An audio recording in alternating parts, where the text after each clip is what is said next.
je parlais de Agouti. Agouti, on fait un gros trou comme ça. On met des troncs d'arbres dessus. Et les gens montaient sur les troncs d'arbres pour faire leurs besoins. Ah, moi, j'ai une peur bleue de ça. Surtout que quand je suis arrivé, les enfants, c'est dur. Mes cousines. Parce que c'est notre maison est collée à la maison de Sédou. C'est la maison de mon grand-père, de côté mère. Donc, du coup, bon, on parlait qu'ils sont tous, ils sont des cousins. Et le royaume leur revenait à eux tous. Mais bon, quand les Sédou ont pris, ils n'ont pas voulu lâcher. Donc, c'est un truc qui circule dans notre famille là-bas. Donc, on est là-bas. À Bouti aussi, il faut aller là-bas, moi je refusais. Mon grand-père il a construit une boutique. Donc les tegments de Lomé, ma mère a ramené ça à Agoué pour vendre les épices, les machins.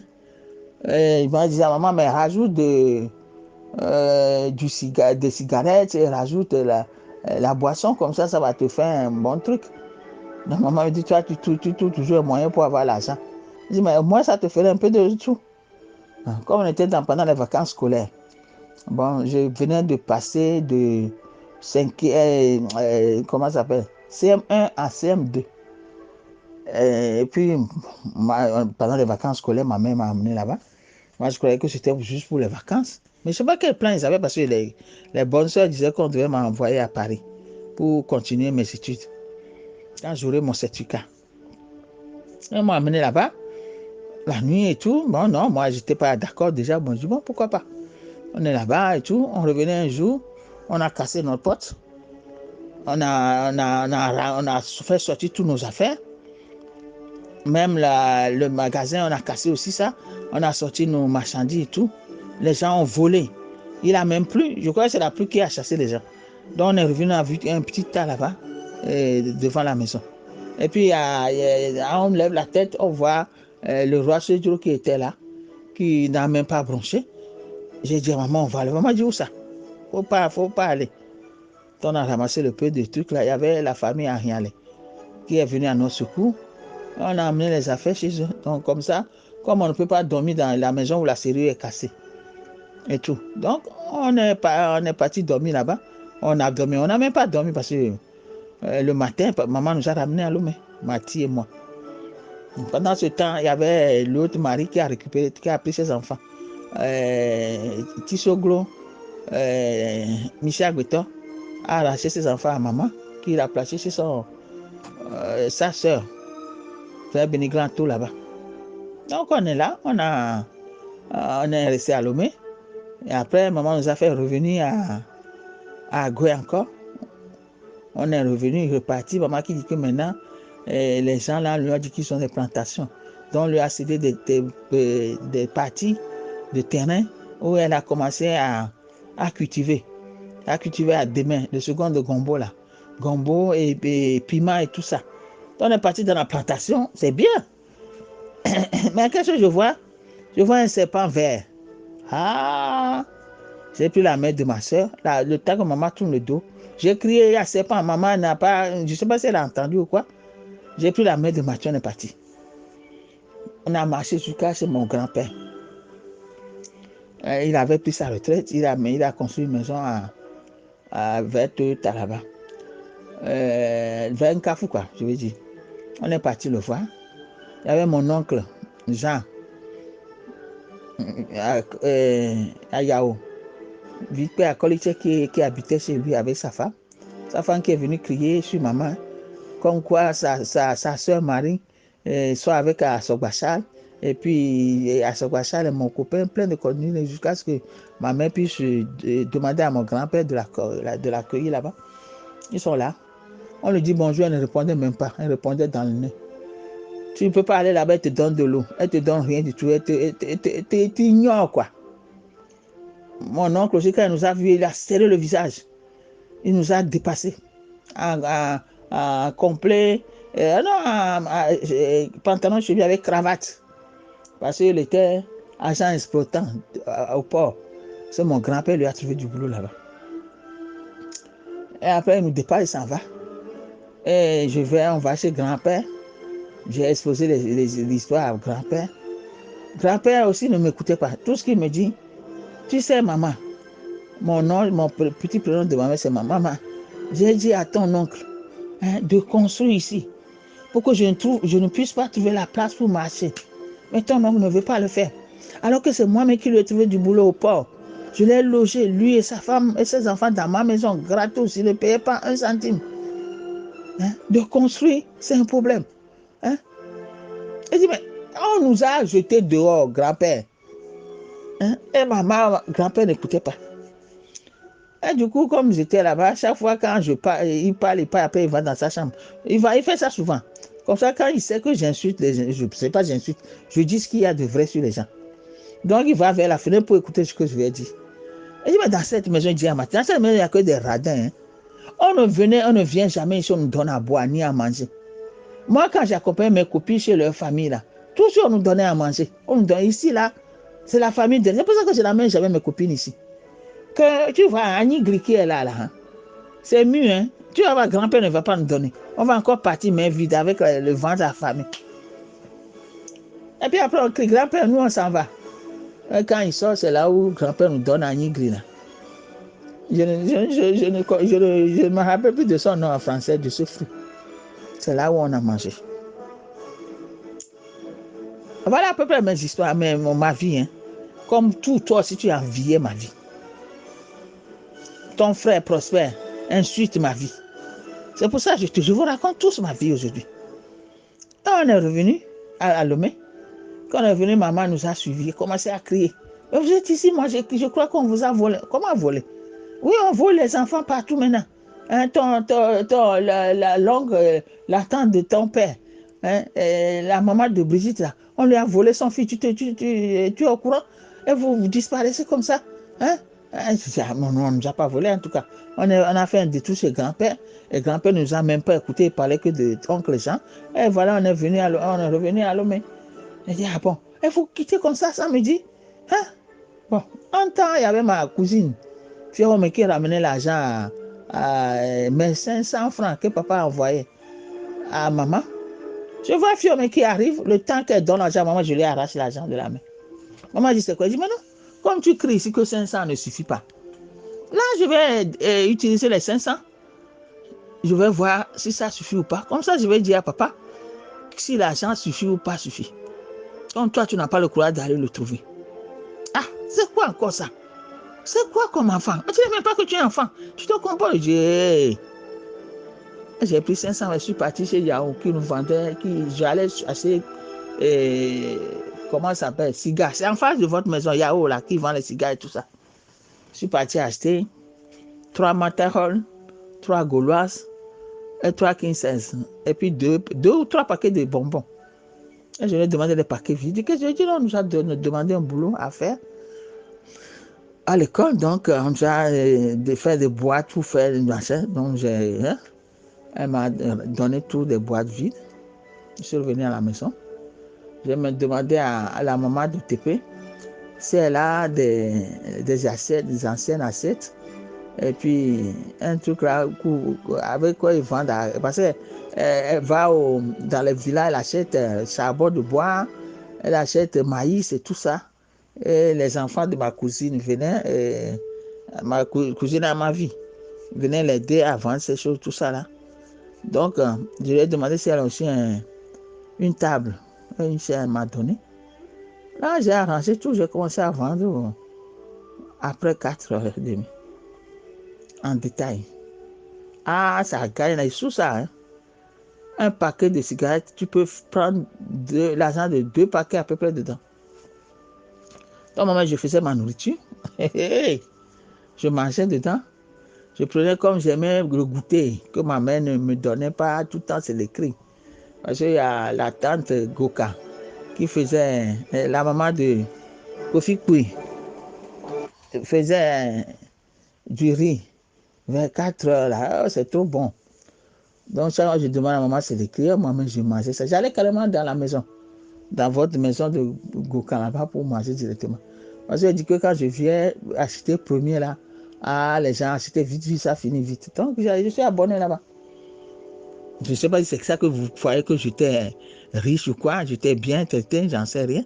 Alors que c'est mon argent de cigarette que je prends pour utiliser. Au bout de 10 jours, l'argent est fini. Il restait quelques cigarettes, il restait quelques bonbons. J'ai ramassé ça, je suis parti chez papa. C'est ma mère, quand c'est fini, dit, ah, ça y est, c'est fini, on va voir ce que tu vas faire. Je suis parti chez papa, il dit, mais voilà. Papa dit, qu'est-ce qui se passe encore? Je dis, mais voilà, mais ma mère dit que 500 francs que tu donnes, ça ne suffit pas. Donc ce mois-ci, j'ai bloqué les 500. Et je voulais faire le contrôle de ça pour voir si ça suffit ou pas. Mais j'ai vu que ça ne suffit pas, ça fait que 10 jours. Donc ce que je pense, c'est que tu vas donner 500 3 fois. Ça fait 1500. Et comme j'aime le goûter, on va dire 500 de goûter. Donc ça fait 2000. Donc je viens pour chercher le reste de l'argent. On va dire quoi? Papa a levé la main comme ça pour vouloir me frapper. J'ai couru. Puis je suis arrivé chez ma mère. Ma mère dit, ah, tu vas, on t'a chassé, non? Je dis, qui a chassé? Et il part tout seul là-bas comme d'habitude. Moi, je suis parti. Et dit, ah, c'est ça? Je dis, oui. Et tu viens faire quoi ici? Tu n'as pas dit que... Je dis, non, je n'ai rien dit. Je suis venu te poser la question à toi maintenant. Toi, une grande femme comme ça, là. Comment si ton mari donne 500 fois, ça ne suffit pas? Et tu ne peux pas avoir le courage de lui demander que ça ne suffit pas et régler ça. Et c'est à moi tout le temps que tu cries. Quand je veux boire du lait, tu parles. Quand je veux boire, je veux manger riz, tu parles. C'est quoi ça? Ah, le temps que je finis la phrase, ah, on me gifle. Maman me gifle. Je dis, mais tu m'as frappé? C'est la première fois que tu me frappes. C'est quoi ça? C'est quoi ça? Donc, du coup, par colère, tout ce que les gens parlaient chez lui dans notre maison, de Adjaledadi, je lui ai tout dit. Il dit quoi? Il dit oui. Maintenant, elle m'a encore frappé. Je lui dis maintenant tout ce que les gens de la maison Gbangban disaient quand elle a les deux tournés. Je lui ai tout balancé. Et ma grand-mère qui sort de la salle dit, mais tu ne vas pas te taire, toi? Hein? Il dit, comment me taire? Ah, toi, tu sais ce qu'on dit sur toi? Que ta fille a marié un prince, l'enfant de roi, hein? Et l'enfant de deux, le frère de deux rois. Au lieu d'attacher ça à ta ceinture pour faire tout que leur mariage tienne, tu quittes pour dire que tu vas à Zianho, à Takpame. Hey! C'est ma grand-mère qui me saute dessus. Elle me griffe, elle ne frappe pas, elle te griffe derrière l'oreille comme les bonnes soeurs là le font. Là, ça m'a écorché, je commençais à saigner là. J'ai dit, ah non, moi je quitte, je ne reste plus dans cette maison. J'ai ramassé mes affaires. Et c'est là où j'ai atterri chez mon père. Mon père me pose des questions. Ben, qu'est-ce qu'il a dit? Non, je n'ai rien dit. Et tout ça. Et c'est dans tout ça qu'on a entendu que oncle Azamado Goka est mort. Et les gens ont dit qu'il s'est suicidé avec le venin de serpent. Je ne sais même pas ce qui s'est passé. Et quelques jours plus tard, je vous ai vu, vous avez retourné ça dans la maison de ton père. Avec Prosper qui m'insulte que nous les Adjalais, nous sommes des radins. Là. Et voilà ma vie. Et quand j'ai eu le certificat, en 68, c'est mon père aussi qui m'a volé pour m'amener chez Palimé, à Deta, chez la matrone Jeannette Eka, la mère de Petit et de Delphine, pour dire que je vais devenir matrone. J'ai dit non, moi j'ai jamais dit que je vais devenir matrone. Moi j'ai dit je vais être doctoresse, docteur, femme docteur. C'est ça, je n'ai jamais dit ça. Du coup, je suis resté chez elle aussi, je suis devenu ici à Boniche. Jusqu'à ce que papa m'a laissé là-bas 1 mois. Papa est revenu 1 mois après. Quand j'ai vu mon père, j'étais content. J'ai dit, ah papa, je courais pour aller me jeter dans ses bras. Comme je puisais l'eau encore pour le dispensaire. Et je suis là-bas, c'est moi qui puise l'eau pour le dispensaire, pour qu'elle lave les malades. C'est moi qui puisais l'eau pour le machin. C'est moi qui faisais la vaisselle. C'est moi qui lavais ses enfants. Trop de boulot. Même 4h30, 5 que papa est rentré, j'étais encore en train de faire travailler. Et puis quand je courais comme ça, le bras de pompe que les Blancs ont installé là-bas m'a arraché, coché la jambe. Encore avec du sang. Et quand on a fini de me soigner, papa dit, ramasse tes affaires, on s'en va. Et on a quitté. On est revenu à Lomé. C'est là où on a entendu que ma place, c'est toi, Gilbert, qu'on a mis à ma place pour venir en Europe. Est-ce que je t'en ai tenu rigueur? Non. Mais toi, tu m'en veux pour je ne sais même pas quoi. Hein? Tu es revenu à 77, on s'est vu.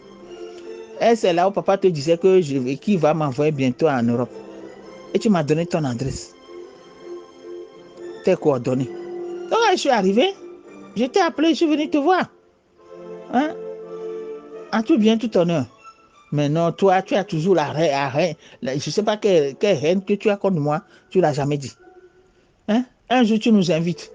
Moi, oncle Émile et l'homme Dati, comment ça s'appelle, Léo Dantier est venu de Russie, loger chez toi avec sa femme, la Guinéenne là.